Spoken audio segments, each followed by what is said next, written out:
Bonjour les amis, j'espère que tout le monde va bien. Nous sommes le lundi 30 septembre 2019 et bienvenue dans notre rendez-vous quotidien. Et aujourd'hui c'est lundi miracle.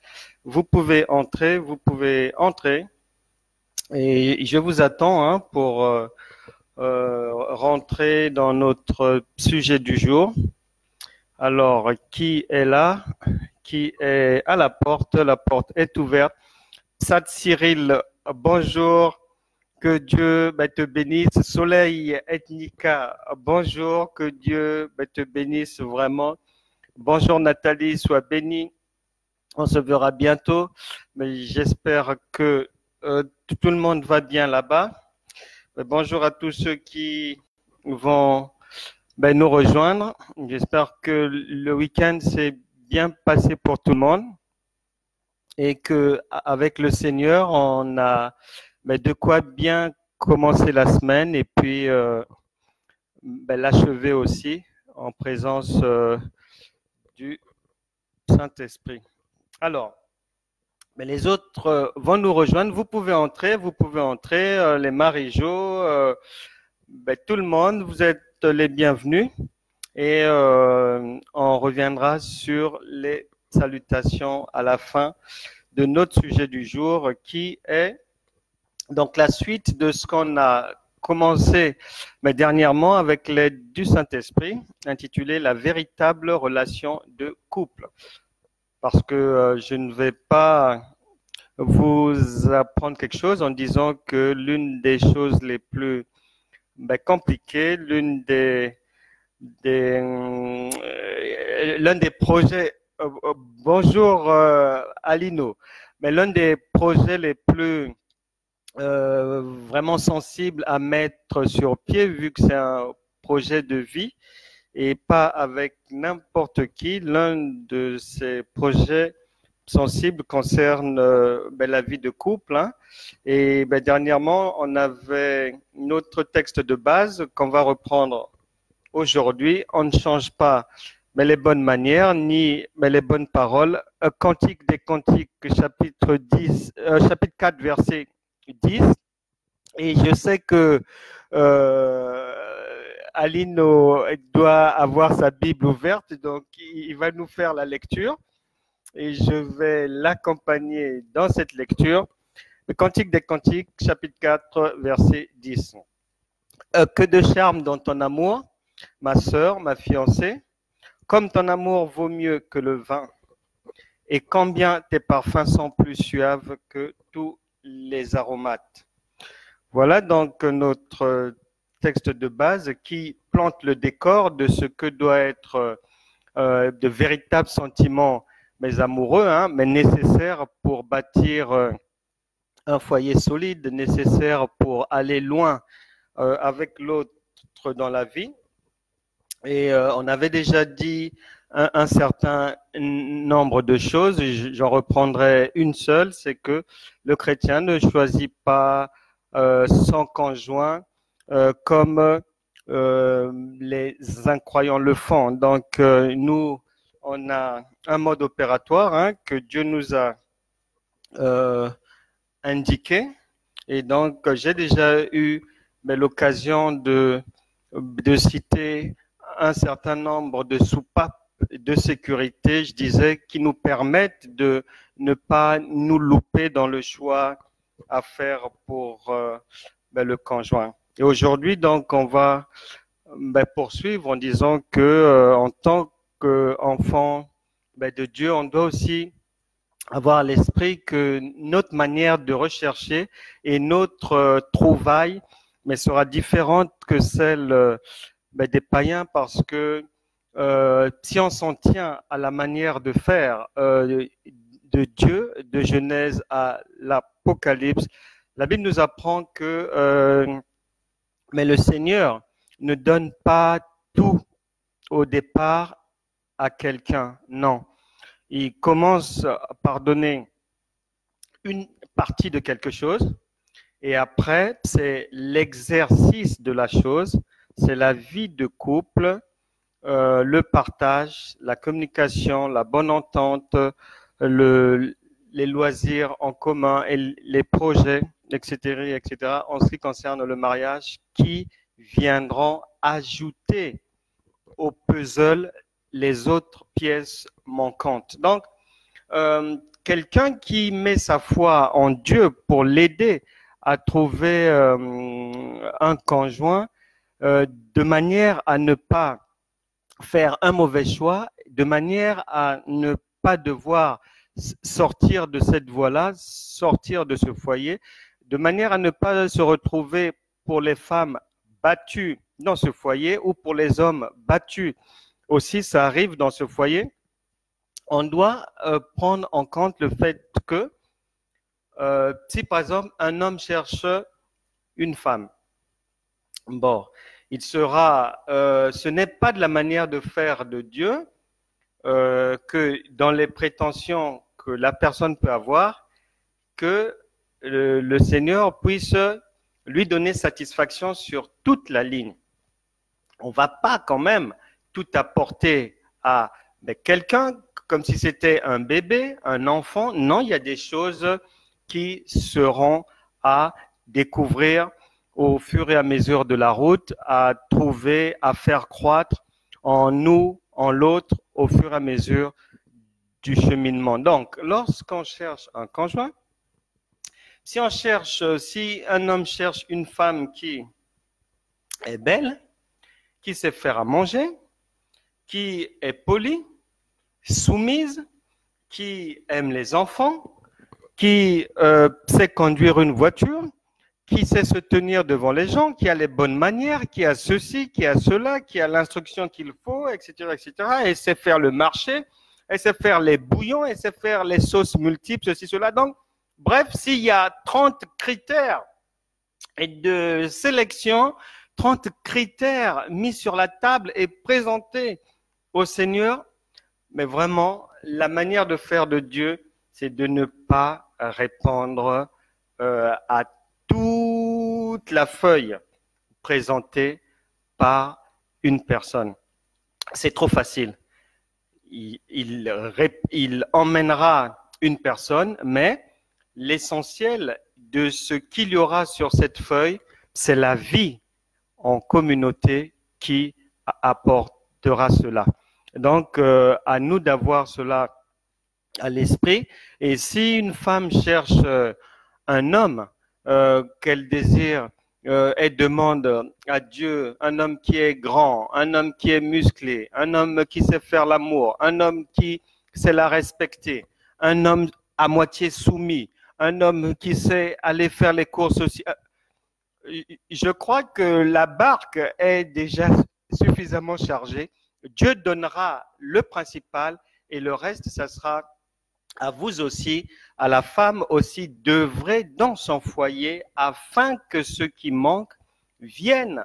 On avait vu ensemble le mariage à Cana, là où Jésus était présent et qu'il était obligé d'intervenir, d'aller à la rescousse d'un couple avant le début de son ministère en ajoutant, en faisant en sorte que le vin qui manquait dans les cœurs, le vin qui était parti, l'amour qu'il y avait au départ entre les deux conjoints qui avaient disparu, le Seigneur était obligé d'ajouter un vin nouveau, un très bon vin qui a permis à ce mariage de rester debout. Donc, on doit avoir cela à l'esprit et savoir qu'on doit aller sur des fondamentaux et le reste viendra après. Et à savoir aussi que dans les choix que l'on peut faire, il y a aussi le fait que il y a des gens qui vont en permanence vous ressasser leur passé et ça peut poser un problème. Il y a des gens dont les blessures de la vie ne sont pas encore bien cicatrisées ni cicatrisées. Donc, il y a lieu de bien observer, bien écouter, bien discerner avant de pouvoir s'engager dans cette vie de couple qu'il faudra entretenir vraiment. Et il y a un autre aspect très important, c'est que l'enfant de Dieu ne choisit pas sur la base des apparences. Au lieu de faire comme le monde qui choisit l'emballage, qui privilégie mais la beauté, les formes, etc., etc., quelqu'un qui a l'inspiration divine ferait mieux de choisir là où Dieu, lui, nous juge et nous récompense ou pas, c'est-à-dire au niveau du cœur. La Bible déclare dans le premier livre de Samuel que Dieu regarde au cœur, mais l'homme regarde aux apparences. Pour dire quoi? Pour dire que la priorité doit être à la beauté intérieure et non la beauté extérieure. La beauté extérieure, elle va faner. La beauté extérieure, elle peut s'envoler. Mais l'intérieur, si la base intérieure est déjà bonne, elle peut soit demeurer toute la vie ou soit grandir en bonté. Et donc, l'enfant de Dieu doit privilégier la beauté intérieure, le caractère, les fruits de l'esprit. Galates 5, verset 22. Il faut cela. Que la personne ait ou accorde vraiment de l'importance au sens à donner à la vie de couple. C'est primordial. Si la beauté ou bien l'emballage était l'essentiel ou faisait l'essentiel de la vie de couple et était vraiment avait une supériorité sur la beauté intérieure, car les plus belles, entre guillemets, mes femmes du monde, comme les Adriana Carambeu et toutes ses camarades, les copines du showbiz, ne seraient pas célibataires ou ne divorceraient pas d'année en année.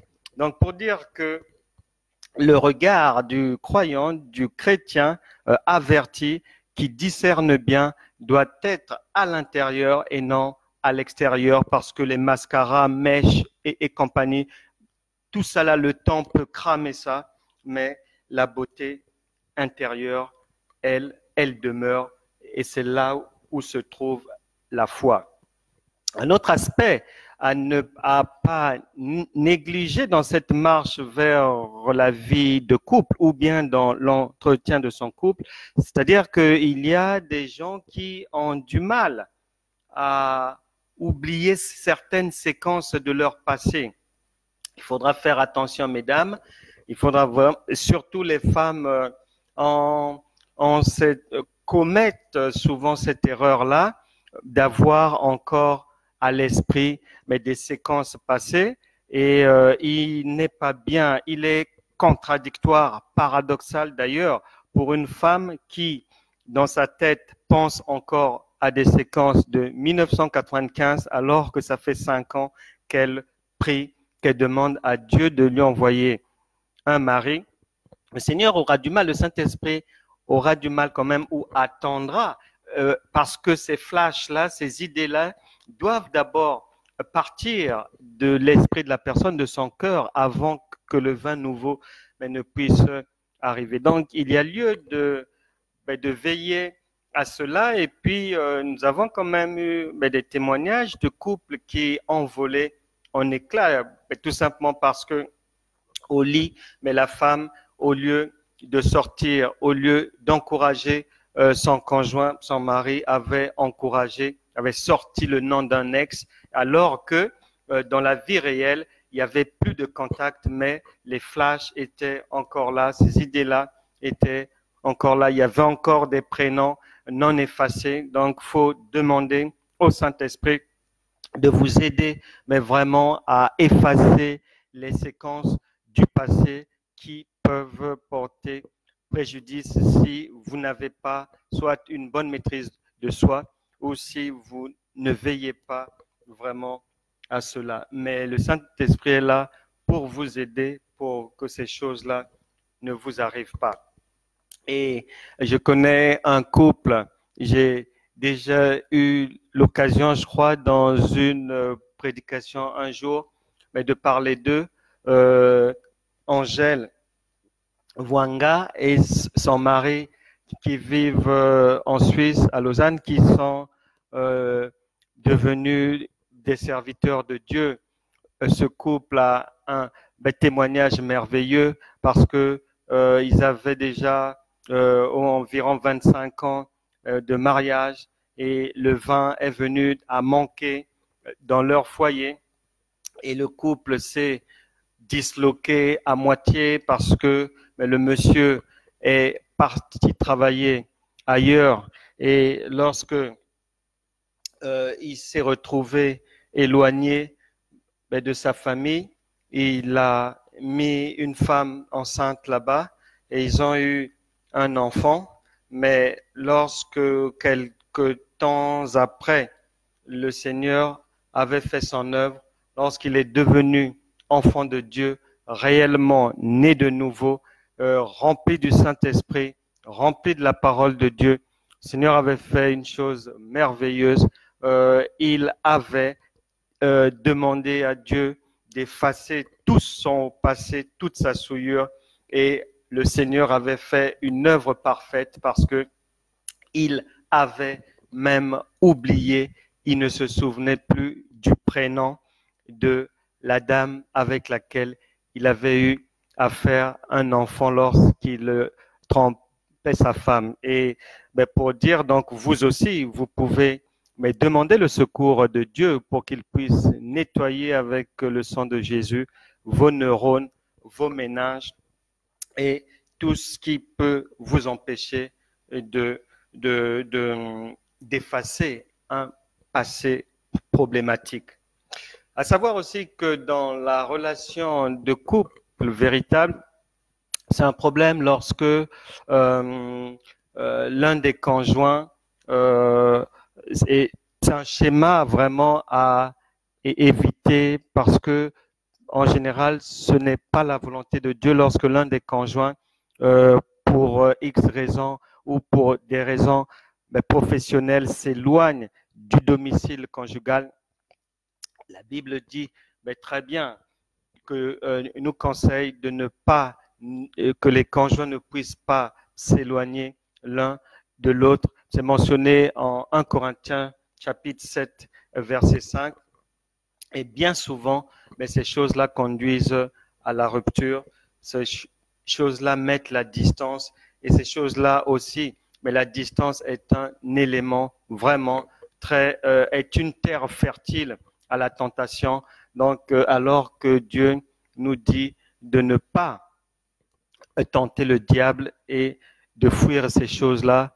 Donc, lorsque une personne veut s'éloigner du domicile conjugal, il faudrait que ça soit vraiment sur l'accord des deux, avec le consentement des deux, et encore pour un temps assez court et non long, pour préserver son foyer, préserver son couple, préserver son ménage. Il y a lieu aussi de mettre fin à certaines habitudes lorsque vous voulez rentrer dans le mariage, lorsque vous voulez rentrer dans les liens sacrés du mariage et faire la vie avec quelqu'un, ou lorsque vous voulez vraiment bâtir un foyer solide, il y a lieu quand même de ne pas mettre sur la place publique tout ce qui se passe dans votre foyer, dans votre maison. Il y a beaucoup de gens, beaucoup de couples qui parlent énormément, qui n'ont aucun secret, et ça, c'est vraiment problématique. Il faut savoir que lorsque tout ce qui se passe à l'intérieur de votre maison, dans vos quatre murs et sur la place publique, vous avez déjà tendu la perche au diable et à ses démons de s'en emparer afin de vous détruire. Donc, préservation de votre intimité. Ça, c'est très important et parce que ça met à l'abri des ragots, des accusations, de la calomnie, de la tentation aussi, et de la convoitise, de l'envie, etc., etc., des problèmes mais relationnels avec les gens, avec les parents. Lorsque vous avez un projet commun d'achat, par exemple, d'un bien, mais ça ne sert à rien de l'étaler soit sur la place publique ou de le dire à tous les parents. Bien souvent, beaucoup de gens se sont retrouvés et se retrouvent actuellement, mais dans des problèmes, et ils sont traumatisés par des nuits vraiment difficiles parce que ces personnes-là ont du mal à tenir leur langue. Donc, apprenez à avoir des secrets de vie commune, des secrets de couple, et de ne pas aussi livrer vos enfants aux ennemis. Et il n'est pas bon, mais de parler d'eux à qui que ce soit. Alors, pour que le couple tienne la route aussi, la parole de Dieu est vraiment claire. Elle nous demande, aux femmes d'abord, que la femme soit soumise à son mari. Colossiens chapitre 3, versets 18 à 19. Femme soumise à son mari. Ici, le Seigneur ne parle pas d'une soumission aveugle ou d'une relégation de la femme à l'état d'esclave. Non, la femme est une aide précieuse pour l'homme qui, néanmoins, doit quand même obéir au chef de famille et ne pas lui manquer du respect, que ce soit dans les quatre murs ou à l'extérieur. Et aux hommes, il nous est demandé d'aimer nos femmes, et ça vraiment chacun doit s'y atteler, et puis mais les prendre avec beaucoup de soin, beaucoup de tendresse, beaucoup de douceur, parce que beaucoup de personnes ont des blessures de la vie, ont des cicatrices des blessures ou cicatrices non visibles à l'œil nu, mais qui sont là, et que le mariage est un cadre indiqué pour soulager les douleurs passées et cicatriser les plaies. Et tout un chacun doit s'investir dans ce sens-là. J'avais été vraiment marqué et j'étais très content ce jour-là. J'avais vu arriver devant moi un couple. C'était un couple, le mari était algérien et la femme d'origine algérienne. Elle n'a jamais mis les pieds en Afrique, et ils étaient jeunes, et lorsqu'ils se sont présentés à moi pendant qu'on parlait, mais j'avais constaté que en fait le mari ne parlait pas bien français, et c'est l'épouse qui parlait correctement français et semblait vraiment très instruite. Et donc, à un moment donné, son mari avait du mal. Elle n'a pas pris la parole en premier, bien que son mari ne parlait pas bien français. Elle s'est d'abord tue. Le mari a commencé à me parler, et au moment où il avait du mal à s'exprimer en français, la femme a pris le relais et elle a exposé toute la situation. Et j'avais été vraiment étonné, parce que elle va m'expliquer en fait que on avait volé le vélo de son mari, et que pour cette raison-là, ça l'avait elle tellement affectée qu'elle avait décidé ce jour-là de ne pas travailler pour accompagner son mari, faire les démarches nécessaires afin qu'on retrouve son vélo et tout. Et le couple était tellement, l'un était tellement dans la soumission à l'autre, mais sans l'exprimer, ça sautait aux yeux. Ils avaient une complicité vraiment incroyable. Et à la fin, lorsque au moment de se séparer, j'ai dit au mari, mais je lui ai dit que vraiment il avait une très très bonne épouse de ce que je venais de constater et que je lui conseillais vraiment de bien la garder et d'en prendre soin. Et le jour où il osera mettre la main sur elle ou lui faire du mal, et je lui disais, Dieu vous tombera dessus. Et là-dessus, la femme, le monsieur a souri, la femme a intervenu pour me dire, oui, vous avez raison, c'est bien de dire ça, mais je vais vous dire quelque chose qui va peut-être vous rassurer. C'est que, en tout cas, je peux me plaindre sur toute chose, mais sauf ça, Dieu m'a donné un mari vraiment parfait. Il ne pourra jamais faire ça. Et en se séparant, j'étais très content, j'étais ravi d'entendre ce genre de choses, surtout de la part de couples originaires d'Afrique comme ça. Et c'était vraiment exceptionnel. Et j'ai pu voir là se dégager vraiment les meilleures expressions de l'amour en couple. Il nous reste un peu de temps encore pour aborder un autre aspect de la vie en couple. Qu'est-ce qu'il faut faire pour que cette vie soit non problématique et que les deux soient sur la même longueur d'onde, que le couple puisse aller vraiment loin dans la vie, dans les projets et autres. C'est qu'il y a une manière de tenir la sexualité de couple. Et là, vraiment, nous vivons une époque où ça va dans tous les sens. Et j'ai entendu dernièrement une personne une chrétienne qui tient à mettre en pratique la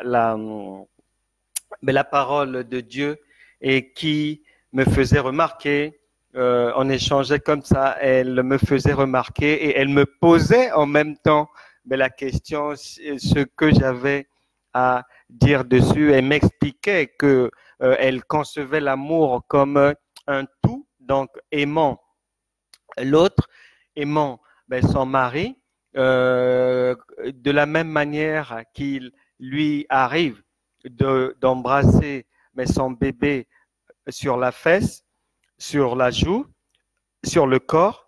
Elle concevait qu'elle pouvait embrasser aussi son mari sur tout le corps et donc y compris virguler vers ce qu'on peut appeler la fellation, mais sans la nommer ainsi parce qu'elle considérait aussi le pénis comme élément du tout et comme elle aime son mari, elle l'aime avec tout et elle peut l'embrasser partout. Et j'avais vraiment rigolé et je lui faisais quand même remarquer que ce qu'elle disait était quand même discutable parce que nous savons que chaque organe a une fonction bien définie et que même chez les animaux, il y a des choses qui ne se font pas et que je trouvais assez étrange que dans nos sociétés, beaucoup de gens qui ont été à l'école puissent faire du n'importe quoi, s'adonner à des pratiques sexuelles, soit contre nature ou vraiment de la dépravation, alors que même des gens qui manquent d'instruction, qui n'ont pas été à l'école, comme les Pygmées en Afrique ou comme les Indiens d'Amazonie, ne se permettent même pas de faire ce genre de choses parce que, ayant la conscience que la nature a posé même corporellement des limites à l'être humain. Donc, c'est toujours navrant mais de constater que même parmi les enfants de Dieu, il y en a qui se font avoir ou se laissent avoir par les dérives sexuelles actuelles et tous les arguments sont ramassables à gauche, à droite pour essayer de justifier telle ou telle attitude sexuelle. Mais la parole de Dieu est claire. La relation sexuelle, c'est homme-femme. Et si on va maintenant aller chercher du côté de la sodomie, là-bas, c'est clairement interdit. Mais tout le monde sait ce qui en est advenu de Sodome et Gomorrhe. Du côté de la fellation, idem, parce que tout le monde est censé savoir que la cavité vaginale ou bien le pénis n'ont pas été mis là pour ce genre de pratique et que la cavité vaginale, par exemple, sécrète des microbes. Mais comme on vit dans un monde qui va dans tous les sens, il faut laisser les gens faire. On n'en parle pas. Donc, c'est comme lorsqu'on voit un médecin, une infirmière, un infirmier, une personne du corps médical, mais fumer la cigarette alors qu'elle a pour rôle de donner la vie, mais de la voir elle-même en train de s'auto-suicider, mais s'auto-détruire, ça interpelle vraiment. Donc, c'est la même chose en matière de sexualité, mais veillez vraiment, si vous êtes véritablement enfant de Dieu, à demeurer mais dans la norme et à ne surtout pas ouvrir aussi la porte au diable, la porte à l'ennemi, parce que si vous faites rentrer sur votre lit, vous faites monter des pratiques d'un autre âge, et le jour où le Saint-Esprit vous aura convaincu de la justice, du jugement et du péché, et que l'autre n'en soit pas encore convaincu, il y aura décalage et la porte sera ouverte à la tromperie. Donc faites attention à cela, mais veillez-y avec beaucoup de sérieux pour ne pas que la barque conjugale puisse un jour être emportée par les tempêtes de la vie. Voilà ce que le Saint-Esprit voulait qu'on partage ensemble aujourd'hui sur la véritable relation de couple. Nous allons remercier le Seigneur pour sa parole au nom puissant de Jésus. Merci Seigneur pour ta parole qui nous fait toujours du bien. Merci parce qu'elle nous instruit, elle nous console, elle nous enseigne, elle nous corrige, elle nous exhorte, elle nous remet sur le droit chemin. Qu'elle puisse demeurer ancrée sur nos cœurs, dans nos esprits, dans nos corps et nos âmes, Seigneur. Merci, veille-y, Seigneur, et aide-nous à y parvenir. Nous te remercions, nous te rendons gloire, Seigneur, pour toutes ces choses. Conduis-nous encore, remplis-nous de ta sagesse, de ton intelligence et de ta connaissance, Saint-Esprit, parce que tu as dit en Luc chapitre 8, verset 32, que vous connaîtrez la vérité et la vérité vous rendra libre. Et tel est notre souhait, Seigneur, et tel aussi, on n'en doute pas, est ton souhait. Nous te remercions. Au nom de Jésus, nous avons prié. On va maintenant passer à la prière. Nous allons aujourd'hui prier d'abord pour les personnes qui sont en train d'entrer dans une relation de couple. Prier pour que le vin de l'amour ne puisse pas manquer un jour dans la relation dans laquelle ils sont en train de s'engager. On va aussi prier pour les couples, pour les barques qui sont en train de tanguer, de subir des tempêtes, que la main de l'Éternel puisse stabiliser votre foyer et que tout puisse rouler comme sur des roulettes et que la joie, le bonheur puisse être des éléments vraiment présents dans votre couple. On va prier pour les nouveaux mariés, que le Seigneur puisse les bénir et que tous ceux qui viennent de se marier puissent être à même de concevoir, car souvent il y a des problèmes de stérilité qui peuvent arriver. On va demander à la main de l'Éternel de les enlever. On va aussi joindre à cette série de prières, on va joindre toutes les personnes qui n'ont pas encore trouvé l'âme sœur. Ah oui, que la main de l'Éternel puisse vraiment les aider et qu'elles puissent elles-mêmes aussi vérifier si les conditions s'y prêtent. Parce que si vous avez en tête l'image, la photo de quelqu'un ou des souvenirs, et que vous êtes en train de prier que Dieu emmène le mari définitif, ça ne tiendra pas. Donc, il faut d'abord faire un nettoyage dans sa tête avant que le Seigneur emmène. Le Seigneur ne va pas emmener une personne à un endroit déjà, peut-être pas physiquement, mais virtuellement occupé, non. Donc, ayez cela à l'esprit. On va donc prier pour ces personnes-là, que le Seigneur puisse dépoussiérer leurs esprits, leurs pensées et tout, de toute souillure passée, de tout ce qui est déjà passé pour que le conjoint idéal, pour que la femme définitive puisse enfin entrer sur la scène de leur vie. Tout autre sujet de prière, vous pouvez les connecter à ces prières-là. Le Seigneur va les exaucer. Mettez-y vos proches, mettez les enfants, mettez vraiment tous les serviteurs de Dieu et servantes de Dieu que vous connaissez, parce qu'ils méritent mais vraiment la reconnaissance pour leur travail. La Bible dit que l'on doit avoir de la déférence pour ce genre de personnes.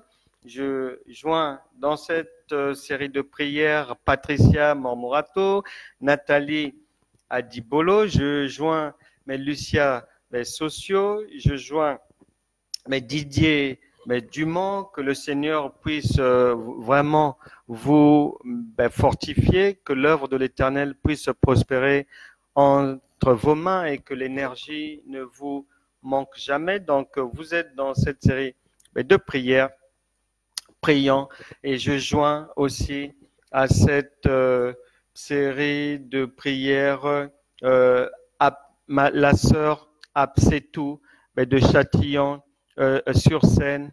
J'y joins aussi Simone et tous les autres. Que le Seigneur vous fasse du bien, qu'il visite vos maisons et tout ce que vous faites. Prions le Seigneur. Au nom de Jésus. Mais Seigneur, que toutes ces personnes qui ont été citées, ainsi que leurs proches, leurs parents, je te les remets, Seigneur, que ta main de grâce puisse ouvrir les écluses des cieux pour ces personnes-là. Que toute frayeur soit éloignée loin d'eux. Que ceux qui s'apprêtent à s'engager dans la vie de couple, Seigneur, que ta main soit sur ces personnes. Enlève dans leurs pensées, dans leur esprit, tout ce qui est poubelle du passé, tout ce qui peut nuire à la nouvelle relation. Au nom puissant de Jésus, manifeste ta grandeur, que le sang de Jésus nettoie les esprits, nettoie les pensées, fasse du bien, change les idées, qu'ils soient transformés par le renouvellement de l'intelligence, Seigneur, avant d'entrer dans le mariage. Et pour ceux qui sont dans le mariage, Seigneur, je prie pour que leur mariage ne puisse pas exploser. Donne la sagesse à l'époux, donne la sagesse à l'épouse, la soumission, que chacun puisse recevoir. Galates chapitre 5, verset 22, le fruit de ton esprit, Seigneur. Manifeste ta grandeur, fortifie les couples. Là où il y a la maladie, guéris pour que le couple ne puisse pas souffrir, Seigneur. Manifeste ta grandeur. Là où il y a besoin de délivrance, délivre, Seigneur. Là où les enfants sont malades, que la main de l'Éternel puisse les guérir maintenant, au nom de Jésus. que les anges de l'Éternel aillent faire leur travail dans tous les foyers, mais des personnes concernées, que tout ce qui n'est pas en conformité avec la volonté de Dieu soit enlevé dans leur maison, soit brisé, tout lien satanique, tout envoûtement soit enlevé mais sur leur vie, au nom puissant de Jésus, que toute malédiction sexuelle, toute perversion héréditaire soit maintenant brisée. Recevez la délivrance des péchés sexuels maintenant, au nom puissant de Jésus. Recevez le sang de Jésus pour le nettoyage de vos corps, de vos cœurs, de vos esprits et de vos âmes, au nom puissant de Jésus. Que le feu de Dieu enlève tout ce qui peut vous empêcher d'avoir une vie conjugale heureuse. Qu'il en soit ainsi pour vos proches, pour vos enfants, pour tous ceux que vous avez mis dans cette série de prières, au nom puissant de Jésus. Que le feu de Dieu pourchasse les ennemis de chacun entêtés qui voudraient les empêcher de se marier, qui voudraient les empêcher de concrétiser leur union. Au nom puissant de Jésus, que tout décret du diable sur la stérilité vis-à-vis d'une personne soit annulé maintenant par le sang de Jésus. Je brise tout lien de la stérilité, je brise tout lien du célibat, je brise tout lien du divorce dans vos vies au nom puissant de Jésus. Que le sang de Jésus vous couvre. Recevez la délivrance, la guérison du cœur, du corps, de l'esprit et de l'âme. Au nom puissant de Jésus, nous avons prié. Amen. Amen, amen, amen, amen. Salutations à ma sœur Absetou, que Dieu te bénisse et puis le Seigneur va puissamment visiter ta maison. La Bible déclare qu'il est celui qui achève ce qu'il a commencé et l'œuvre qu'il a commencé en toi, l'œuvre qu'il a commencé dans ta maison. J'ai foi qu'il va lui-même parachever cela et qu'il va vraiment vous faire du bien. Salutations à mon doyen, à Lino. On est toujours en train de fêter ton anniversaire. Salutations à Sandra. Salutations à Sat, Cyril, à OPJ, à Langas, à Emmanuel, à Charles, à tous les amis, mais de partout, de tous les continents. Soyez bénis, mais restez connectés à ces enseignements de la foi, à ces révélations pour permettre à tout un chacun d'acquérir et d'emmagasiner la connaissance et que nous puissions avancer ensemble jusqu'à la délivrance totale, puisque le Seigneur lui-même a dit en Jean chapitre 8, verset 36, que si le Fils vous affranchit, vous serez réellement libre. Et tel est mon objectif, tel est notre objectif commun et il en sera ainsi. Que Dieu vous bénisse. On se retrouve demain, même place, même lieu, même heure, 13h, pour une nouvelle aventure sur le chemin de la foi. Au revoir.